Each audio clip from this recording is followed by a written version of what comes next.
किसानों की ओर से तीनों कृषि कानूनों के विरोध में किए जा रहे आंदोलन पर बीजेपी के वरिष्ठ नेता और पूर्व सीपीएस रामपाल माजरा ने क्या कुछ कहा, आइए आपको सुनाते हैं।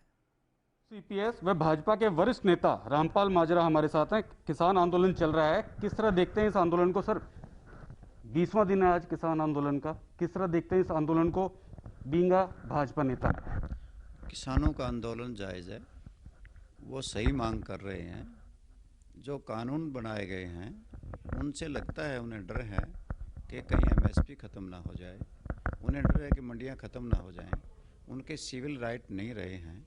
उद्योगपतियों को बढ़ावा देने के लिए इन्होंने एसेंशियल कमोडिटीज़ एक्ट में संशोधन कर दिया गया है और जिस प्रकार से सेंट्रल इलेक्ट्रिसिटी बिल 2020 आने जा रहा है उसमें भी ये लगता है कि सब्सिडाइज रेट पे कोई बिजली नहीं मिलेगी, चाहे गरीब हो, चाहे कोई दलित हो, किसान हो, किसी को बिजली देने मुफ्त में देने का अधिकार किसी प्रांतीय सरकार को नहीं होगा। और जिस प्रकार से एयर क्वालिटी कंट्रोल कमीशन बनाने की बात सुप्रीम कोर्ट में कही गई है, भारत सरकार द्वारा दिए गए अपने बयान और वक्तव्य में लगता है कि उसमें प्रावधान है कि 1 करोड़ रुपये और 5 वर्ष की कैद का या 5 वर्ष की कैद होगी। तो इससे लगता है कि ये जन विरोधी फैसले हैं। तो जो किसानों का आंदोलन है वो सही है और इससे पथभ्रमित करने की कोशिश ना करें। इससे कोई कहता है उग्रवाद का है, कोई साम्यवाद का है, कोई माओवादी है, कोई इनको कहता है कि विदेशी मदद से चल रहा है। ऐसा कुछ नहीं है, इनसे सीधी बातचीत करके इसका समाधान करना चाहिए। और जो नेता बड़ बोले हैं, बड़े बड़े बयान दे रहे हैं, जो आज तक कहते थे कि ये बहुत अच्छे कानून हैं, तो फिर संशोधन करने की ज़रूरत क्या है, बदलाव करने की ज़रूरत क्या पड़ी? तो जब इनकी मांग ही नहीं करेगी, किसी ना प्रांत सरकार ने करी, ना किसी संगठन ने करी, ना किसी यूनियन ने करी, ना कोई मांगने गया कि ये कानून बनाए जाएं, तो ये बनाने नहीं चाहिए थे। अगर बना दिए गए तो फिर संशोधन जो किए जा रहे हैं वो किसानों के अनुसार किए जाने चाहिए। जो किसान मांग कर रहे हैं उनको सुन करके, उनसे बातचीत करके उनकी सारी सिफारिशों को लागू करना चाहिए। सर, आप बीजेपी में हैं, बीजेपी चाहे हरियाणा की बात करे चाहे केंद्र की, उनकी नेताओं की जो बात है वो आपसे अलग है। वो कहते हैं ये कृषि कानून जो है आगे चल के किसानों की जो आय है वो दुगनी कर देंगे। आपका मत अलग है बिल्कुल। वहीं बीजेपी कह रही है कि ये जो कानूनों की जो पूरी अंदर की जो रूपरेखा है वो भाजपा का प्रत्येक नेता जाके अपने अपने इलाकों में, ब्लॉक में समझाएगा किसानों को कि आगे चल के ये जो बिल हैं ये किसानों के हित में होंगे। उल्टी बात को सुलटी करने के लिए चाहे कोई कितना ही प्रयास कर ले, चाहे वो मिनिस्टर हों, चाहे वो विधायक हों, वो लोगों को नहीं समझा पाएंगे। क्योंकि लोगों के दिल में, किसानों के दिल में, मज़दूरों, व्यापारियों के दिल में ये बात बैठ गई है कि ये फार्म्स लॉ जो हैं ये उनके खिलाफ हैं, ये बेरोज़गारी देने वाले हैं, इनसे एमएसपी ख़त्म हो जाएगा, इनसे मंडियां ख़त्म हो जाएंगी, सिविल राइट किसान को नहीं रहेंगे और बेरोक टोक किस प्रकार से एसेंशियल कमोडिटीज़ का स्टोर कर सकेंगी बड़ी कंपनियां। तो इन सारी बातों को मद्देनज़र रखते हुए चाहे कोई कितना जोर करे, मैं किसी पार्टी के लिए नहीं कहना चाहता और ना ही मुझे किसी से गिला शिकवा है, परंतु मैं ये बात कहना चाहता हूँ किसान इतने भोले नहीं हैं जिनको ये समझ बैठे कि उनको समझा देंगे। क्या वो समझा देंगे? अनपढ़ हैं कि उनको कुछ आता नहीं? वो सारी समझते हैं। उनको समझाना नहीं है, उनको करके दिखाना है। जैसे उनकी मांग है उनके मुताबिक उनकी मांगे मान लेनी चाहिए। लेकिन सरकार कह रही है कि इनको बरगलाया जा रहा है, जो राजनीतिक पार्टियां इनको बरगला रही हैं, ये इनके दिमाग से नहीं, जो बरगलाया गया है उस वे से ये बोल रहे हैं किसान। बरगलाने से कोई नहीं बरगलाया जा सकता। जब उनके अधिकारों का हनन होता है, चोट पहुंचती है, जब किसान की, मजदूर की, व्यापारी और कर्मचारी पे चोट पहुंचती है, तो तभी जा कर के खड़े होते हैं। इतने बड़े आंदोलन किसी के बरगलाने से खड़े नहीं होते। ये आंदोलन नहीं, ये जन आंदोलन है।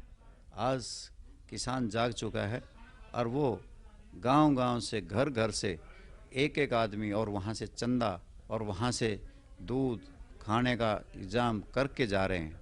और जिस प्रकार से गांव के हर घर से एक एक आदमी जा रहा है, ये जन आंदोलन है, ये किसी बरगलाने से नहीं।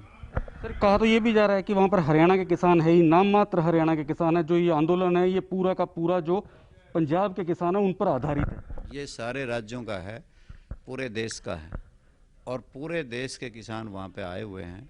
किन्हीं को रस्तों में बेशक रोक दिया गया हो, परंतु इसमें विशेष तौर से जो आपने पूछा कि हरियाणा के हर गांव से, हर खाप से, हर पंचायत से, सब जगह से लोग ट्रैक्टर ट्रालियों में अपने घर बना बना करके गए हुए हैं। ये साफ झूठ है कि केवल मात्र ये कह दिया जाए कि ये हरियाणा के लोग नहीं हैं। इनके कहने से कुछ नहीं होने वाला। जा कर के देखो, लाखों की तादाद में लोग वहाँ पे बैठे हैं, किसान भाई बैठे हैं और बुजुर्ग बैठे हैं, छोटे छोटे बच्चे बैठे हैं, महिलाएं बैठी हैं। कुछ तो किसी के रहम होगा, कोई ना कोई तो उनकी सुने। और खुले गगन के नीचे ठिठुरती हुई सर्दी में आज वो वहाँ पे हैं, महामारी को झेल रहे हैं, तो इनकी बात सुनी जानी चाहिए। सरकार को तुरंत से उनकी से बात करनी चाहिए। सर, जैसे सेंट्रल गवर्नमेंट है, किसान ये कानून जो बनाए हैं उसके अंदर बदलाव के लिए तो राजी है, रद्द करने के लिए राजी नहीं है। किसान भी अपनी हट पे हैं कि वो कहते हैं कि इन कृषि कानूनों को रद्द किया जाना चाहिए। तो कहाँ तक जाएगा ये आंदोलन, क्या लगता है आपको? ऐसी कौन सी बात है कि ऐसे बहुत से कानून हैं जो बन गए परंतु लागू नहीं हो सके। ये जो कृषि कानून बनाए गए हैं, किसानों की मांग पर रद्द भी हो सकते हैं, इन्हें वापस भी लिया जा सकता है और इन्फ्लेक्चुअस भी हो सकते हैं। और सरकार को चाहिए कि किसानों के सामने हठ धर्मता नहीं और इस प्रकार से जिद नाम पकड़े, सरकारों के सामने झुके। सरकार जाके झुक के किसानों से कहे कि जैसे आप कहेंगे इस देश के अन्नदाता हो, और उनकी बात को मान करके इस आंदोलन पे जिस प्रकार से चल रहा है उसको ख़त्म कराना चाहिए और उनकी किसानों की बात को मानना चाहिए। सर, आपकी सरकार की सहयोगी पार्टी है जननायक जनता पार्टी, उसमें डिप्टी सीएम जो हैं दुष्यंत चौटाला केंद्र सरकार से मिल रहे हैं। उन्होंने साफ तौर पे कहा है कि हम किसानों की आवाज़ केंद्र तक पहुंचा सकते हैं, क्योंकि ये जो कानून है ये केंद्र के द्वारा बनाए गए। क्या देखते हैं आप उसको कि उनका जो प्रयास है सफल रहेगा? बहुत से आपने देखा होगा संशोधन प्रांतीय सरकारों पर सौंप दिए, 17 संशोधन दिए हैं। 17 में से ज़्यादा ये कहा गया कि प्रांतीय सरकारें अपने हिसाब से कर सकती हैं। और उन्होंने तो ये भी कहा था कि 40 घंटे में समाधान निकल आएगा, अभी तक तो निकला नहीं। और उन्होंने तो ये भी कह रखा है, पहले ये कहा था ये बहुत अच्छे हैं, किसानों के हित में हैं। मैं उनकी बात पे नहीं कहना कुछ भी चाहता, मैं तो केवल किसानों की बात करना चाहता हूँ और किसान के लिए कहना चाहता हूँ कि किसानों के लिए सरकार को उनकी मांगों को मान लेना चाहिए। उन्होंने एमएसपी की भी गारंटी दी। वो कहते हैं एमएसपी नहीं खत्म होगी आने वाले समय में भी, और इस समय भी, और मंडियां भी जस की तस रहने वाली है। अगर एमएसपी पे आंच आई, सबसे पहले इस्तीफा देने वाले व्यक्ति होंगे। जहाँ तक सवाल है, बहुत सी पार्टियां जिन्होंने किसान हितैषी रही हैं, जैसे हमारे पड़ोसी राज्य के दिग्गज नेता सरदार प्रकाश सिंह बादल, उनकी पार्टी ने अपना समर्थन वापस ले लिया है। देश दुनिया की खबरों के लिए एएनबी न्यूज को सब्सक्राइब करें और बेल आइकन दबाएं।